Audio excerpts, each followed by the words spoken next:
இன்றைக்கி நான் உங்களை என்னோடய சைல்ட்ஹுட் மெமரிஸ்க்கே கூட்டு போகிறேங்க. இதுதான் ராஜபாளையம் டு தென்காசி போகிற ரோடு. தென்காசி பற்றி உங்கள் எல்லாருக்குமே தெரியும்.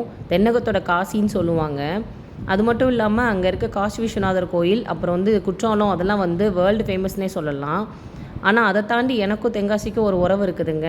ஆமாங்க, நான் பிறந்த ஊர் தென்காசி தான். ஒவ்வொரு வெக்கேஷனுக்கும் எங்கள் அம்மா இந்த வழியாக தான் எங்கள் தாத்தா பாட்டி வீட்டுக்கு கூட்டிகிட்டு போவாங்க.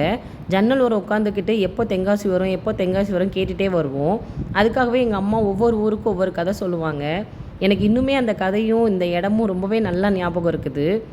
இப்போ ரொம்ப வருஷத்துக்கு அப்புறம் இதே ரோட்டில் என் பொண்ணோட நான் ட்ராவல் பண்ணிகிட்ருக்கேன். எங்கள் அம்மா எனக்கு சொன்ன கதையெல்லாம் நான் என் பொண்ணுக்கு சொல்லிட்டு வரேன். இது என் சைல்ட்ஹுட் மெமரிஸ் எனக்கு ரீக்ரியேட் பண்ணுற மாதிரி இருக்குது.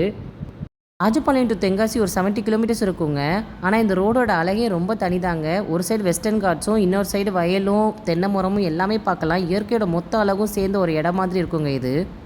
ட்ராவல் டைம் ஒரு 1.5 hours வருங்க. ஆனால் டைம் போகிறதே தெரியாது. எல்லாருமே ஒன் டைமாவது இந்த ராஜபாளையம் டு தென்காசி ரோடில் ட்ராவல் பண்ணி பாருங்கள். கண்டிப்பாக மறக்க முடியாத மெமரிஸாக இருக்கும்.